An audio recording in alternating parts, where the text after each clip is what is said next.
Saturday saw an absolutely epic match as one of the biggest rivalries in the sport clash in an incredibly tense spectacle. Both teams played with a lot of heart, with a lot of intensity, and with a lot of passion. In the end, it was the Springboks that pulled through, and man, did they have to work very hard for that. Both teams can be very proud of the way that they went about this match, and you can even hear that in the coaches' post-match interviews. Both of them have positive things to say about their team and about their opponents. In this video, I want to explore why this game was so epic, how the All Blacks basically dominated most of the game, and how the Springboks managed to come back right at the end. So let's get into it. One of the biggest factors in this game was just how hard the Springboks had to defend. They faced a ferocious All Blacks attack all night long, and this was on display from the very beginning. After getting a penalty because Colby did not roll away, the All Blacks have a lineout just outside the Springboks 22. They go to the front of the lineout with the idea of Cody Taylor wrapping around and playing to Jordie Barrett, who will then crash in the middle of the field. However, the Springboks do well not to commit many numbers here, as Nortje Mbonambi and Francois Herbe can really see Cody Taylor not taking the ball into the lineout and into the maul. So I think the All Blacks could have dummied a little bit better here.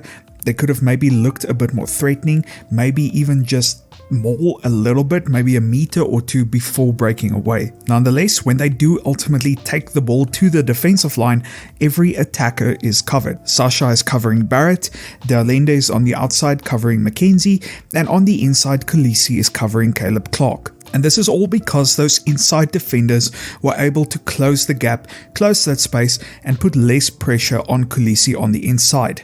This inside area that Khaleesi is defending is called the seam, and it's a very vulnerable area, and it's very important for teams to reinforce this area as much as possible. Over the next few phases, the All Blacks have a lot of quick ball, and they manage to keep up the momentum for a long time. However, the Springboks do very well to maintain strong connections and to keep very organized in the defense. However, in the 7th phase, we can see there is a little bit of a miscommunication in the Springbok defensive line. For those unaware, the Springboks utilize an outside-in defensive system on most of their defensive lines. The outside defenders have to decide if they want to shoot up very aggressively or if they want to transition into a strong drift in case there is too much threat on the outside. In this case, Jesse Kriel shoots up to tackle McKenzie. However, if we look outside of him, Kurtley Arendse is not shooting up as well. This means that when McKenzie gets the ball away quickly, Arendse is left with a 3-on-1 on the outside. Beauden Barrett then wraps around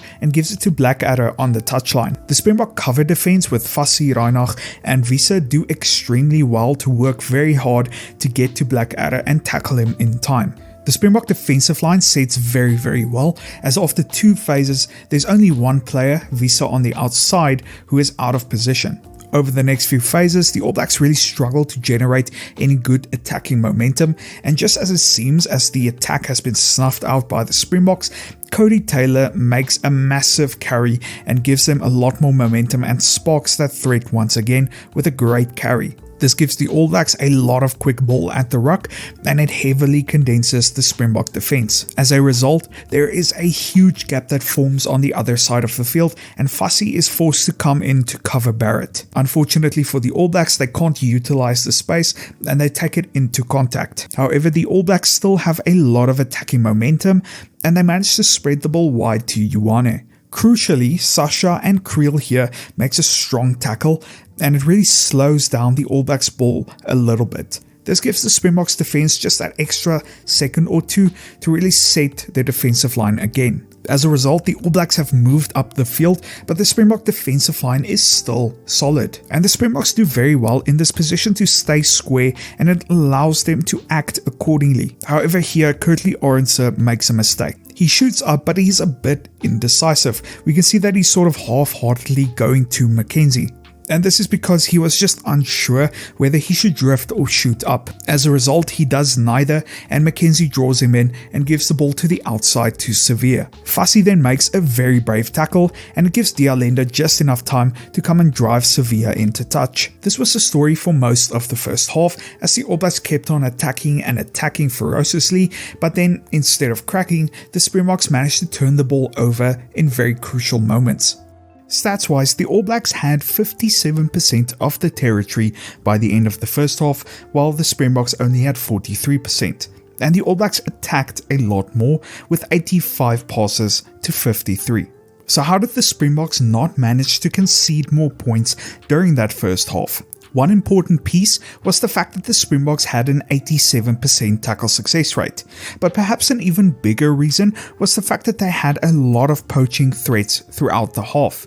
The Springboks were highly competitive on the ground, and they made 5 total turnovers in that first half, whereas the All Blacks only managed to make 1. But the All Blacks also put in an amazing defensive shift against what is probably the best attack in the world at the moment. In the entire game, the Springboks made 106 carries, but they only gave 108 passes. The All Blacks also made a lot of double tackles throughout the match, and it really prevented the Springboks from gaining a lot of quick ball. The Springboks focused on a lot of quick pick and goes, but in general, if they weren't close to the All Blacks' try line, the All Blacks managed to really match them physically. An example of this is in the 42nd minute. On the restart, the Springboks kick to Damian McKenzie, and Aronson makes a very dominant tackle on him, meaning that there are no support players nearby, and it allows Etzebeth an easy opportunity to just pick up the ball. The Springboks here have a ton of momentum, whereas the All Black defensive line is very condensed. Visa carries, but he gets tackled by 3 All Blacks defenders and gets driven backwards. This gives the All Blacks just a little bit more time to set their defensive line, and at the next ruck, they've plucked pretty much all the holes that opened up.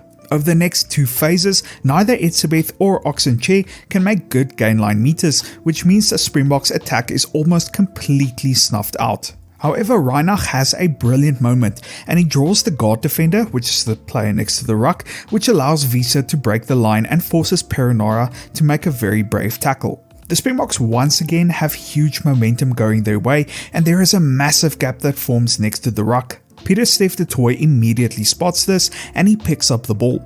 However, again, the All Blacks work extremely hard and they swarm him. He is tackled backwards, which gives the All Blacks enough time to set their defensive line again. Over the next few phases, the Springboks lay siege to the All Blacks' try line, and Colby also manages to bump Barrett, but ultimately the All Blacks only give away a penalty.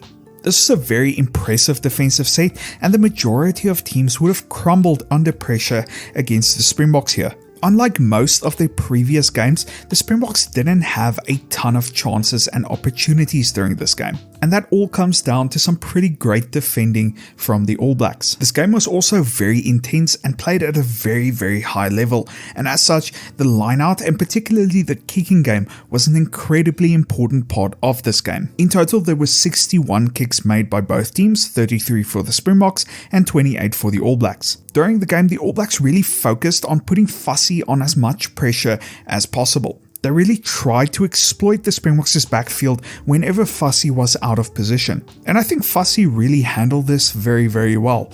The All Blacks did manage to get some rewards from this, however Fussy did not break under pressure, and you could argue that by the end of the game, the Springboks managed to exploit the All Blacks' backfield more than the All Blacks managed to exploit the Springboks' backfield. The All Blacks also focused on a lot more territorial kicking, and they were very successful throughout the majority of the match. The lineout played a massive role in this game. There were 40 total lineouts in the game. The Springboks were particularly worried that the All Blacks would compete while in the air. If you look back at this game, you can see that the Springboks jumpers, whenever they got the ball in the air, they very quickly and frantically threw the ball down to the scrum half. They were very cautious at not turning the ball over at the set piece. But when Marks came on, there were big problems at the lineout.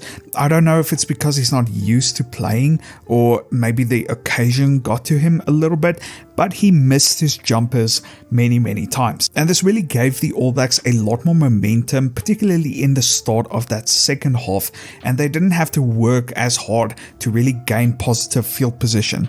The maul was also very crucial, but it was quite evenly matched. It gave a lot of important platforms for both teams. You could argue maybe a little bit more important for the Springboks, specifically the fact that a lot of those carries, those 2 tries at the end, came from the maul, came from a platform where the maul was set up and the Springboks managed to peel around and they managed to really get close to the try line. One area where the All Blacks were extremely clinical on the night was in counter-attack. It was absolutely vital for the Springboks to minimize their mistakes throughout the game to prevent any clear attacking opportunities for New Zealand. The All Blacks punished the Springboks even when they made small mistakes. Close to the 32nd minute, the All Blacks put up a high bomb down the middle of the field and Fussy takes it beautifully, giving the Springboks momentum. Ben Jason Dixon then takes it into contact, but he sees that the All Blacks defensive line is a bit disjointed and he tries to force the offload. Wiese doesn't expect it and knocks the ball on, and Cody Taylor picks up the ball and immediately starts running into the gap. After he gets tackled, there are 5 Springbok defenders covering 3 All Blacks on the blind side. The All Blacks immediately shifted to the outside where Kriel makes a crucial error. Instead of drifting, which likely would have stopped the try, he shoots up and tries to shut down Mackenzie, who reads him perfectly. Colby shoots up, probably thinking that the try is all but certain, but he doesn't manage to stop the attack, and it's a pretty easy draw and pass try for the All Blacks, and Caleb Clark goes in. What's frustrating about this is that Caleb Clark very nearly got caught in the end, and if either player, either Colby or Kriel just drifted, then this try could have easily been avoided. But I also think it's important to give credit where it's due. The All Blacks took the opportunity and they punished the Springboks for their mistakes. But ultimately, the defining feature of this game was the fact that the Springboks managed to make a massive comeback. I thought that a lot of the players showed a lot of maturity towards the end. I thought that Kwagga Smith in particular, coming off of the bench, made a massive difference in the game. Particularly that turnover that he made at around the 62nd minute. From then on, it was just up and up and up for the Springboks. At this point in time, the game shifted and the momentum started to go the Springboks' way. And what should be commended is how they took this momentum and they really took their opportunities that came along with it. There was a lot of talk about the Springboks, and despite generating a ton of opportunities, they just didn't finish all of them. They weren't as clinical. And in these last 20 minutes of this game, the Springboks were extremely clinical. The lineouts started clicking, the backline started clicking, the pick and go started clicking. Everything just sort of fell into place. And that's really a sign of a champion team. I also thought that the team showed amazing maturity, especially players that aren't necessarily very mature, like Sasha, like Fussy, towards the end in those last 20 minutes. We can take a look at this example in the 70th minute. By this point, the Springboks were really coming on the up. They're still 3 points behind, but really they are dominating this match by this point, and the All Blacks are just hanging on by a thread. The All Blacks will do well in this period and they'll put the Springboks under loads of pressure, but instead of becoming overeager and erratic, the Springboks show great composure and maturity. The Springboks have a line out on their 10-meter line and they set up a crash ball with Kwagga Smith in the middle of the field, but he gets driven backwards. It's not a massive deal because the Springboks were looking to kick anyway, but a dominant carry would have definitely been better. Sasha puts up a high ball for Kriel to chase, but the ball is slightly short. However, this ended up being a positive as the Springboks managed to get the ball back in this position. This also means that the Springboks have taken control as the All Blacks' backfield have to reset. Fussy immediately spots massive space behind Talea and he boots it downfield, putting the All Blacks under pressure. Talea gives it to Mackenzie,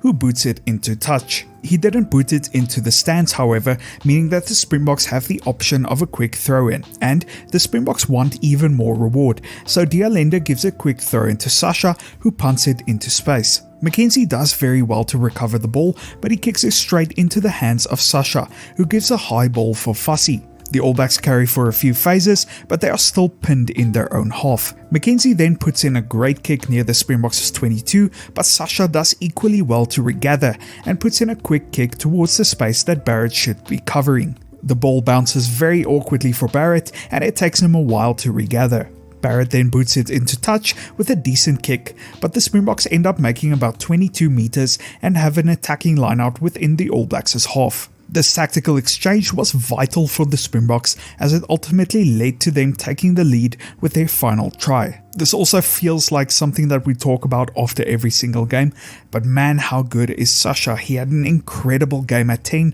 and he just looks so comfortable in that jersey at the moment. He showed immense maturity for such a young player, and I mean, just look at that 61-meter penalty to boot. His confidence has to be sky high right now. And then also a big congratulations to all of the other players, someone like Gerard Steenekamp, for example.